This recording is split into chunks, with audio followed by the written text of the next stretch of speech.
Hola a todos, bienvenidos. Hoy vamos a continuar con nuestras clases de storytelling. Hoy vamos a hablar un poco más de lo que ya habíamos venido hablando, pero vamos a analizar algunos ejemplos y vamos a adentrarnos en cosas mucho más puntuales. Vamos a empezar a hablar del discurso o de la narrativa personal. Entonces, los invito a que empecemos a ver todos estos ejemplos o a ver todos estos conceptos alrededor de las narrativas personales, de las narrativas biográficas. Entonces, ¿cuál es tu historia? Hoy vamos a hablar del poder de las historias. Nosotros ya veníamos hablando desde el principio de nuestros encuentros, de nuestras clases, veníamos hablando de que toda la vida nos hemos contado historias. O sea, que el ser humano es por naturaleza un contador de historias. Es la forma en que nosotros nos comunicamos, es en lo que se basa nuestra sociedad, en lo que se basa nuestro cerebro, es en justamente en esos lazos y en esas estructuras comunicativas. Esa es de la forma que nosotros sobrevivimos. Ese es, digamos que nuestro ADN más primario. Entonces, hoy justamente en este capítulo sobre el storytelling, sobre la narración de historias, nos vamos a ocupar de esas historias que buscan emocionarnos, que buscan hablar de quiénes somos nosotros. Y para eso voy a empezar con un ejemplo muy amplio, de pronto que ha sido muy difundido en estos días y que lo considero muy pertinente en esta situación. De pronto muchos de ustedes ya lo han visto, pero los invito ahora a mirarlo con los ojos, digamos, ya más desde el otro lado, desde el lado de la producción, no tanto desde el lado de la audiencia. Entonces, vamos a analizarlo y quiero que me acompañen entonces con este video. Vamos a ver que esta narración es un 90% emocional. Estas narraciones y el storytelling digital tiene esa característica, es la emoción por encima de la razón. O sea, si bien hay storytellings que nos ayudan a racionalizar contenidos, a racionalizar información, lo que vamos a ver hoy, o hoy nos vamos a centrar más bien en aquellos que nos mueven a través de la emoción. Entonces, vamos a verlo. A mis queridos estudiantes, los míos, los de mis colegas, los de mi país, a los de cualquier rincón del mundo, a cualquiera que se precie de llamarse estudiante, este es un mensaje para todos a los que nunca les tocó. Eso, los que nunca les tocó. No hay mucho más para explicar, porque a los que sí nos tocó, sabemos siempre de qué estamos hablando. Pero para ustedes, que quizás no saben, necesitamos avisarles que a todos, en todas las generaciones, alguna vez nos toca. Así que este es un mensaje para todos los que no saben qué se siente ser perseguido, encerrado o mancillado por tu color de piel, nacionalidad, religión u orientación sexual. Para los que nunca tuvieron que hacer simulacros diarios en sus colegios por si de un instante a otro el mundo llegaba a su fin. A todos los que no saben lo que se siente perder la democracia, la libertad de movimiento, de reunión, de expresión, perder a tus hermanos, a tus hijos, a tus nietos en el fondo del mar. Para todos los que no saben lo que se siente recibir 2 bombas asesinas en el patio de tu casa, ver acumularse los cuerpos, ver empotrarse los pilotes y enraizarse las injusticias. A todos los que no saben lo que es ver el hambre y la desesperación apoderarse de las almas de tus compatriotas y perder la cordura y perder la cabeza, una y otra y otra y otra vez. Para todos los que no tuvieron que ver la realidad superando desesperadamente a la ficción, cambiándolo todo para siempre. A los que no entienden por qué hay montones de zapatillas colgando de los cables en un rincón de Buenos Aires. A todos los que no tuvieron que aprender por las malas que no se le pega a un maestro. A todos ustedes, estudiantes, necesitamos decirles que lamentablemente alguna vez toca.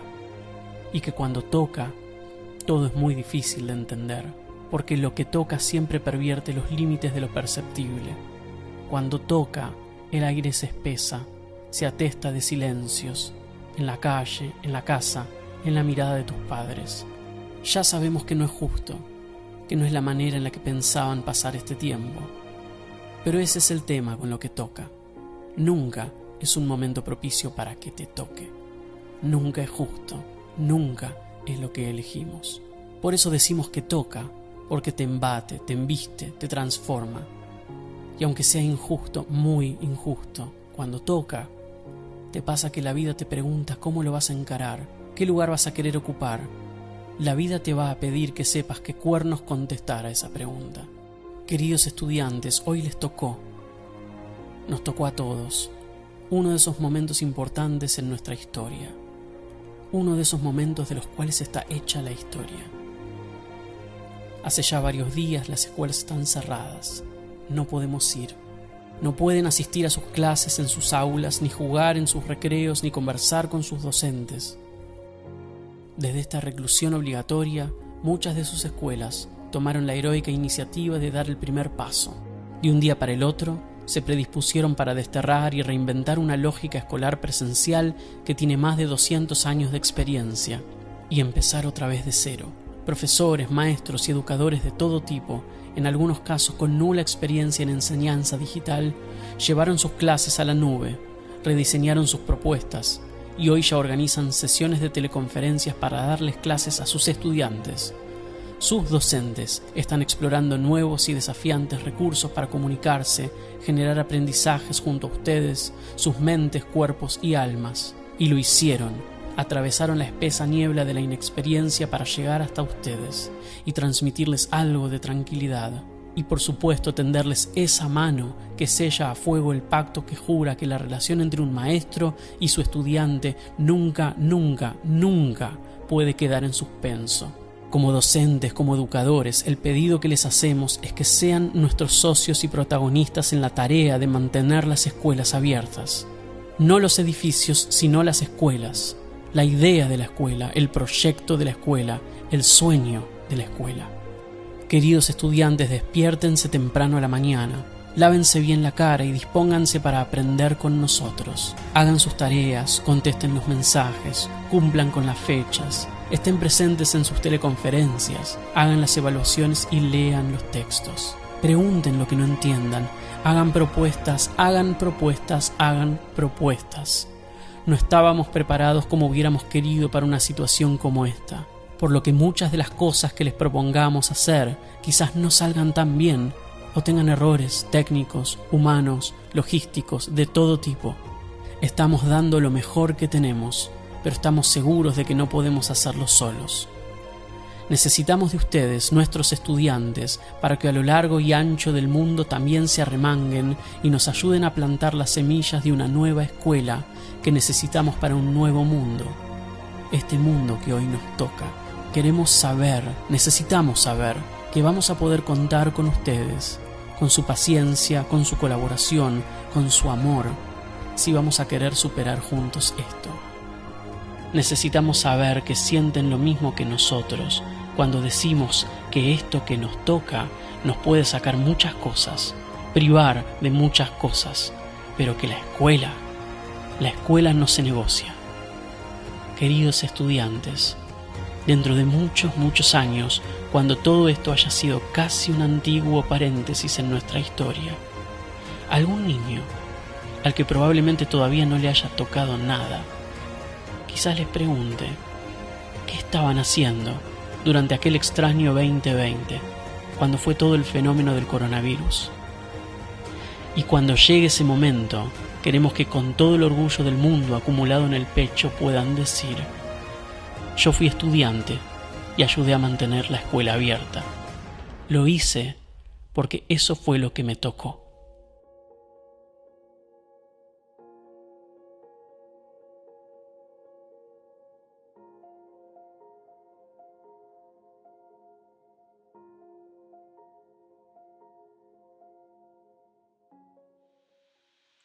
Bueno, como acabamos de ver en el ejemplo anterior, pues es un storytelling que está hecho a partir de dos hilos narrativos principales, o sea, uno que es el de la voz, uno es verbal y el otro es, digamos, ilustrativo, o sea, son imágenes que acompañan, digamos, esta narración.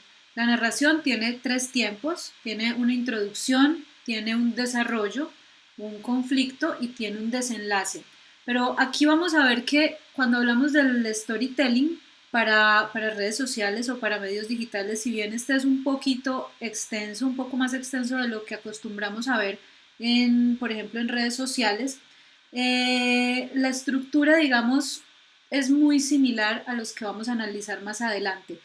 ¿En qué me refiero que es similar? ¿Cómo ha cambiado la manera de ver el video? Antiguamente, digamos, cuando se desarrollaban o se creaban videos para cine, televisión, etcétera, estábamos frente a una audiencia que se sentaba en la pantalla, que dedicaba a darle tiempo a este contenido, que no hacía otra cosa al mismo tiempo, y teníamos a la gente reunida observando, o sea, varias personas reunidas observando lo mismo al mismo tiempo. Esto nos proporcionaba, digamos, al creador una mayor capacidad de atención y de retención, o sea, mejor dicho, sabemos que ese contenido, con esa extensión, con esas características, estaba creado para una audiencia que estaba allí sentada y dispuesta a observar, atender, escuchar lo que se le estaba diciendo. Hoy en día, digamos que la forma como consumimos estos contenidos es muy diferente. Los consumimos por lo general de la pantalla de un móvil, a través de redes sociales, les dedicamos un tiempo pero corto. O sea, no es que llegamos a la casa y nos sentamos exclusivamente a ver el video, sino que lo vemos tal vez mientras caminamos, mientras estamos esperando el bus, mientras estamos en el transporte público, mientras vamos en el carro, no manejando, ojo, pero pues mientras vamos en el carro de pronto como pasajeros, etcétera. Entonces la forma en que consumimos el contenido ha cambiado. Pero volvamos al ejemplo, volvamos a esas tres partes. Tenemos un inicio que está dado, digamos, porque nos hacen un preámbulo, nos hablan de una situación que es muy humana y es que a todos eventualmente nos va a pasar algo en la vida, algo que nos cambia la vida, ya sea como sociedad o como familia o como país o como hoy nos está pasando que es a nivel global.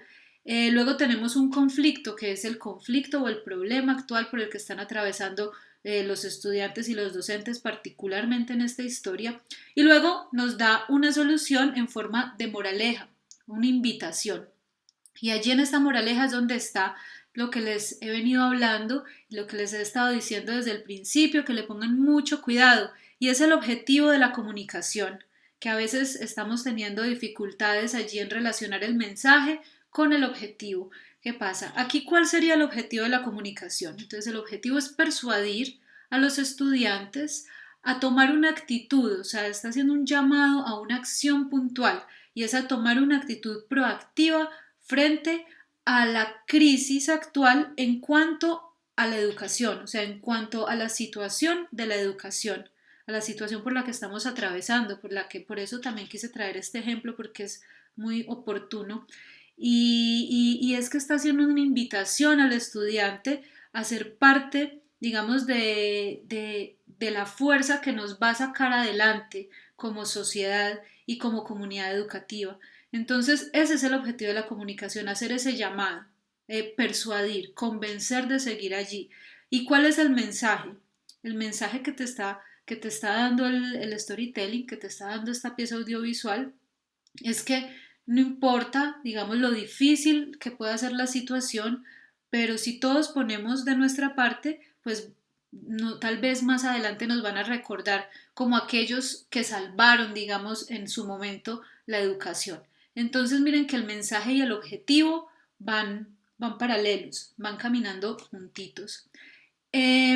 Como les decía ahorita, como veíamos en la anterior diapositiva, es la forma que tenemos de consumir estos contenidos varía, es muy distinta. Entonces, a diferencia de nuestro ejercicio anterior, hoy vamos a empezar a ahondar un poco ya no solamente en el storytelling digital, sino en el storytelling para redes sociales, donde ya todavía tenemos menos tiempo. Si en el storytelling que estábamos trabajando anteriormente, que era para medio digital, pero estábamos planeando un corto, digamos, podría ser un corto de 5, 6 minutos, 4 minutos, etcétera, pues ahora vamos a cortarlo mucho más porque nos vamos a ir para las redes sociales específicamente, pero ya ni siquiera como como contenido, por ejemplo, de un canal, sino, por ejemplo, para un contenido de Instagram o para un contenido de Facebook o para un contenido de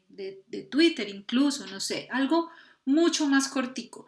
Y allí tenemos la regla de los 3 segundos. Antes eran 10, ahora son 3. O sea, cada vez tenemos menos tiempo para hacer ese enganche emocional. Entonces, en esos primeros 3 segundos necesitamos captar la atención del usuario de la manera más rápida posible, ya sea por mostrar algo interesante, ya sea por una frase, digamos, muy impactante, una imagen que invite a la curiosidad, etcétera. En esos 3 segundos, mientras las personas están haciendo scroll o están, digamos, pasando imágenes rápidamente, pues esa imagen, esa estética original, ese texto, digamos, que engancha, que genera esa intriga o esa combinación de ambas cosas es la que me va a ayudar a mí a lograr la atención de mi audiencia, ¿sí? Entonces, en esa guerra por la atención, pues vamos a tratar de hacer productos interesantes que nos ayuden a, digamos, a mantener ese contacto y a generar ese vínculo emocional. Como les decía entonces, la tecnología ha hecho que podamos consumir esos videos casi en cualquier momento y casi en cualquier lugar y ha hecho que cambie muchísimo la estructura y el estilo de la narración. Si bien antes teníamos tiempo para desarrollar una historia, desarrollar acciones, desarrollar escenas, desarrollar tramas, que es pues que los podemos seguir desarrollando, pero en otros formatos, obviamente, ¿cierto? En un formato de cine, en un formato de televisión, entre otros. Ahorita nos vamos a centrar en esas microhistorias, en historias cortas, en historias que pueden atrapar la atención en 3 segundos, en historias que van a hablar de algo y van a generar, digamos, un llamado a la acción o van a generar una metáfora o van a crear o van a proponer una transformación, pero que no son historias que se desarrollan a lo largo de muchísimas acciones. Por eso debemos centrarnos en 5 puntos claves, pero esos 5 puntos deben ser tan concretos, tan concisos, que en 3 a 5 minutos, que incluso en un minuto, pueda yo contar una historia. Entonces, esos puntos serían, como ya los conocemos, la introducción, un detonante, un nudo, un clímax y un desenlace. Miremos que la estructura varía un poco. Miremos que en estos momentos, como lo vemos planteado en la diapositiva, pues sería una estructura lineal.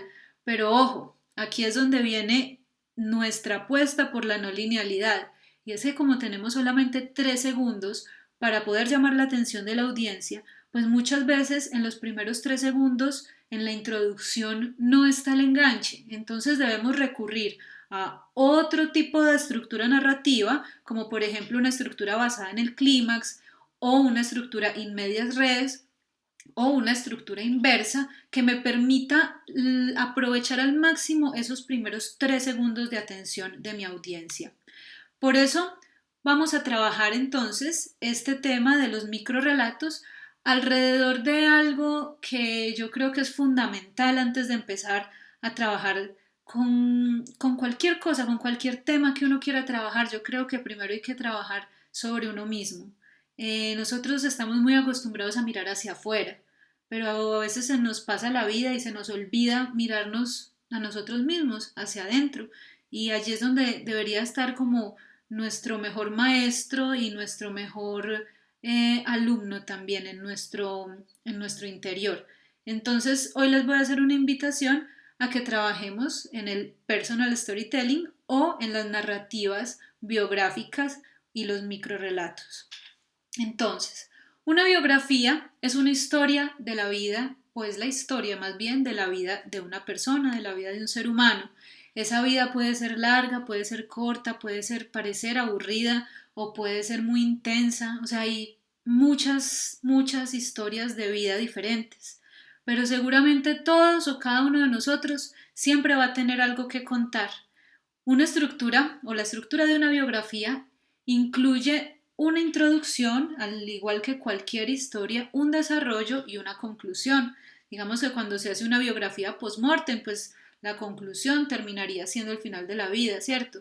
También quiero que trabajemos el tema de la biografía porque es algo que instintivamente o de manera natural nos remite a un relato cronológico, ¿cierto? Entonces empezamos cuando nacemos, luego cuando crecemos y bueno, y después dependiendo de lo jóvenes o lo viejos que estemos, pues vamos hasta el final de esa vida, o pues o si estamos vivos o como les decía anteriormente, si es una biografía post-mortem.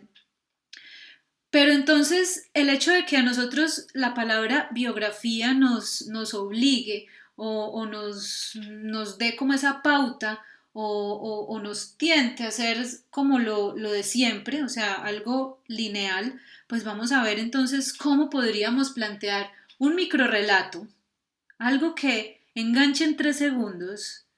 ¿Cómo puedo contar yo algo sobre mi vida en ese poco tiempo?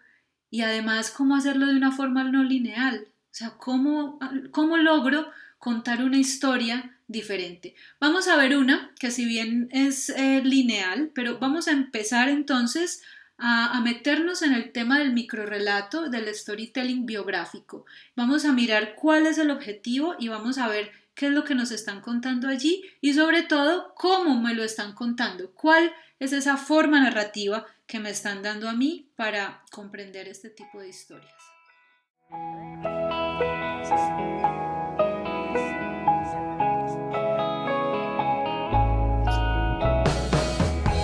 Cuando tenía 11 años se me descubrió un problema de hormonas de crecimiento y tuve que empezar a hacer un tratamiento para poder crecer con normalidad.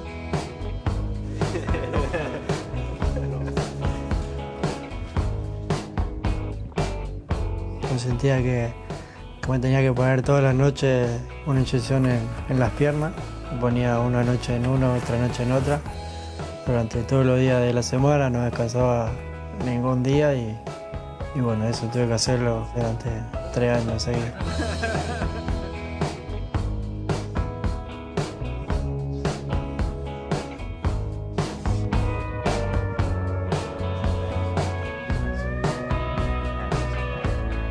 Bueno, era tan bajito que tenía 11 años, tenía la medida de un chico de 8 o 9 años o menos también y bueno, eso se notaba dentro del campo del juego y en la calle con mis amigos.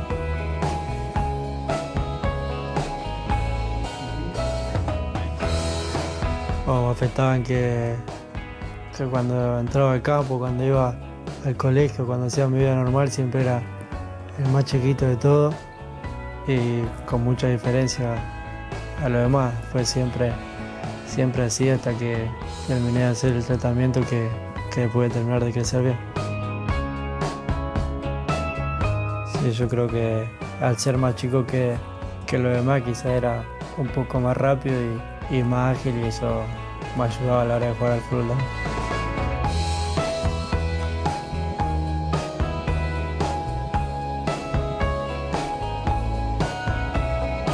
Cuando jugué por primera vez con la selección fue algo muy especial porque había conseguido algo muy lindo.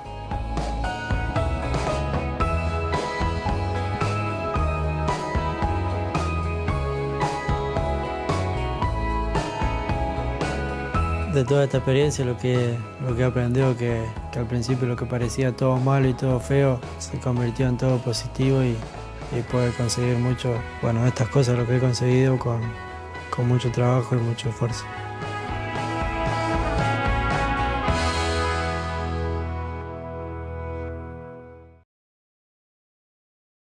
Bueno, en el storytelling anterior vemos algo similar, un poco similar, pero también vemos cosas muy diferentes al storytelling inicial que habíamos analizado. En el storytelling inicial, nosotros, como les decía, tenemos una voz en off, ¿cierto? Tenemos un narrador omnisciente, voz en off, y tenemos unas imágenes que pueden ser imágenes de archivo, simplemente que van ilustrando o van acompañando entonces esa voz. O sea, son imágenes tomadas de diferentes fuentes, de diferentes recursos. Aquí tenemos otra cosa diferente y vamos a entrar entonces ya un poco en el documental. Si bien el primero también, digamos, estaba basado en un hecho real, en un hecho actual, ya nos empieza, digamos, a nosotros a llevar, a transitar por los lados del documental, o sea, que ya no es una ficción, ya estamos hablando de hechos reales, de personajes reales, y nos estamos alejando entonces de nuestro ejercicio anterior, que era ficción. En este caso, ¿qué nos ofrece, digamos, esta microbiografía? Nos relata la vida del autor, ¿cierto? Nos cuenta unos momentos, obviamente no nos relata todo porque no es la película de Messi, o sea, es un fragmento, pero en ese fragmento trata de encontrar la esencia del personaje, ¿cierto? Se trata de una confesión íntima, se trata de la obra o lo que supone, digamos, narrar unos hechos personales que el autor ha vivido. En este momento el autor es protagonista. Entonces empezamos allí a jugar con el narrador omnisciente, a jugar con el narrador en primera persona y empezamos entonces a hacer uso, digamos, de una libertad en la estructura y el lenguaje. Obviamente esta es una pieza publicitaria porque como ven al final pues sale la imagen de Adidas, pero digamos que en el caso de los ejercicios que nosotros vamos a hacer, pues vamos a tener mucha más libertad en la estructura y en el lenguaje porque son obras propias, o sea, no vamos a tener un fin comercial en este momento, sino que lo que vamos a hacer es tratar de narrar o de contar nuestra vida, pero más adelante vamos a centrarnos en el ejercicio. Por el momento solamente les voy contando un poquito de qué se va a tratar para que ustedes lo vayan asociando con lo que yo les voy a ir mostrando. Debemos tener cosas muy claras antes de empezar a desarrollar nuestros storytellings y vamos a nombrar algunas. Una, como ustedes ya saben, obviamente es el objetivo, porque sin objetivo, pues digamos que no tenemos nada. Lo primero que necesitamos saber es cuál es el propósito, o sea, yo para qué voy a hacer esto, por qué voy a contar mi vida, ¿cierto? Y pues el primer por qué, obviamente, es porque va a ser nuestro parcial, pero no es el único. Vamos a sintetizar, digamos, una biografía de cada uno de nosotros entre 3 y 5 minutos. Y lo que vamos a evaluar allí es la capacidad que ustedes tienen de mantener en este caso mi atención, que voy a ser, digamos, su audiencia principal. Yo voy a ser quien evalúe, digamos, esto, pero ojo porque no se trata simplemente de agradarme a mí en su proceso. Se trata de que sea un proceso bien construido y que independientemente de que sea yo o sea otra persona, porque también vamos a pensar en una audiencia aparte de la profesora que va a evaluar, vamos a pensar es a quién le voy a hablar, ¿cierto? Entonces vamos a evaluar también esa capacidad de transmitir, esa capacidad de comunicar, esa capacidad de saber a quién le estoy hablando, que le estoy hablando a otros jóvenes o que le estoy hablando a los adultos o que yo estoy, digamos, creando más que una biografía, un currículum y es para montarlo en una red social laboral o si es para Instagram, etcétera. O sea, esa capacidad de transmitir según la audiencia y obviamente según la audiencia pues también voy a tener que explorar cómo voy a mantener esa atención.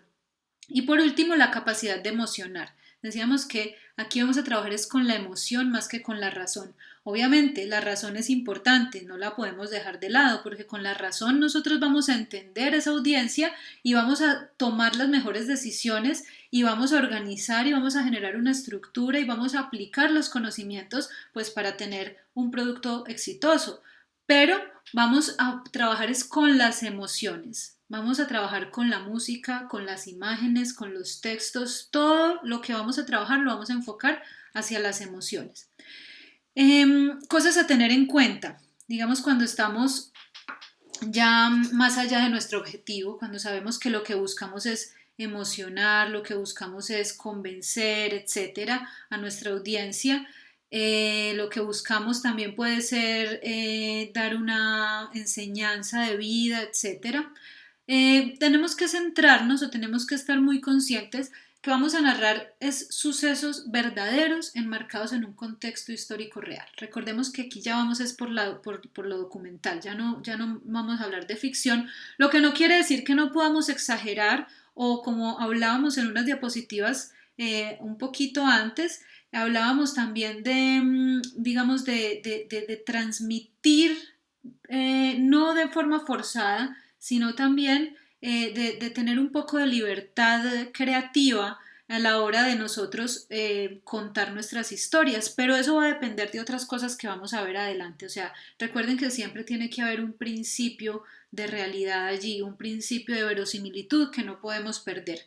Debemos entonces también realizar una elección muy consciente de los sucesos representativos de nuestra vida, o sea, qué es lo que vamos a contar, porque no, imagínate, si empezamos a contar desde que nacimos y todos los días y año por año, pues esto ya no va a ser un microrrelato, ya sería un libro, una novela o una película. También tenemos que pensar en cuáles son, qué tipo de soportes gráficos, que en este caso van a ser textos, fotografías y audiovisuales, pero con qué tipo de estética yo me quiero relacionar. Entonces vamos a ir pensando en esas cositas. Cuando ya tengamos un poco de claridad sobre esos momentos, sobre a quién le voy a hablar, todo esto, debemos pensar entonces en el tipo de relato que voy a utilizar. Y recordemos que dentro de los relatos que existen, porque existen infinidad de relatos, nosotros venimos trabajando estos 6 principalmente, que son los que ustedes ya han analizado y los que ustedes conocen. Entonces también vamos a ir pensando qué tipo de relato quiero yo explorar en este ejercicio. El relato de quién soy yo, que es, digamos, como del donde partimos el ejercicio, pero también existen otras variaciones como el para qué estoy aquí. De pronto yo no quiero contar simplemente quién soy yo y qué he hecho en la vida, sino que quiero transmitir además un mensaje, quiero generar expectativas en mi audiencia sobre qué me gustaría hacer a mí en el futuro, por ejemplo, en el caso de un relato visionario, o quisiera yo enseñarles algo a través de mi experiencia y darles una enseñanza, o quiero hablar de los valores que rigen mi vida, o quiero adelantarme de pronto a una situación futura y tener una pieza biográfica que me permita a mí relacionarme, por ejemplo, el día de mañana con un posible cliente o con un posible, digamos, equipo de trabajo, etcétera. Entonces, alrededor de ese relato biográfico, vamos a encontrar que hay diferentes, digamos, ramitas por las que podemos ir transitando sin alejarnos justamente de ese relato personal. Bueno, y les decía ahorita, la audiencia. La audiencia es súper importante. Si bien desde el objetivo tenemos que ir pensando en ella, pues va a llegar un momento en que vamos a tener que definirla, pero definirla de pe a pa, o sea, desde que se levanta hasta que se acuesta. Yo a quién le voy a hablar, porque dependiendo de quién va a ser mi interlocutor allí, de quién va a ser mi audiencia, quién va a ser mi público objetivo, pues yo voy a saber para quién voy a escribir y cuáles son los aspectos de mi vida que quiero resaltar, cuáles son los aspectos de mi historia que quiero compartir con estas personas. Por eso me gusta mucho este ejercicio del relato personal, porque a veces cuando trabajamos para terceros ni nos ponemos en los zapatos del cliente ni nos ponemos en los zapatos del público, pero cuando se trata de nosotros mismos, ahí la cosa sí se vuelve más difícil, porque ahí sí, queramos o no, nos toca realmente hacer el trabajo consciente de pensar qué voy a decir y a quién se lo quiero contar. Entonces, dependiendo de esa audiencia, pues ya vamos a también saber si vamos a hablar de una manera formal, si vamos a hablar de una manera divertida o profesional o poco profesional, etcétera. ¿Por qué? Porque dependiendo de mi interlocutor, pues yo voy a empezar a desarrollar todo un tono de la comunicación alrededor de mi pieza. Y ese tono pues va a ir ligado también como a subgéneros que ya habíamos hablado por allá alguna vez hace mucho tiempo, como por ejemplo la comedia, el terror, la acción, el drama romántico o el drama conflictivo emocional, etcétera. Vamos a ir dándole como un estilo a esa narración. Todas las vidas no son iguales, ni tampoco todas las biografías que puede escribir una persona, incluso de sí mismo, o que pueda contar de sí mismo, no todas son iguales. Todos tenemos muchas facetas en nuestras vidas. Entonces vamos a mirar cuál vamos a contar. También eso va a depender de hacia dónde voy a, digamos yo, dirigir este contenido, no solamente a quién. Como vemos acá, nosotros, y les decía, nosotros tenemos muchas facetas. ¿Cuál de esa faceta vamos a utilizar para este relato? Entonces ahí les dejo para que vayamos pensando, para que nos vayamos reencontrando con nosotros mismos un poquito y vamos entonces pensando a quién le queremos contar algo de nuestras vidas. Bueno, ya nos vemos en la segunda parte. Chao.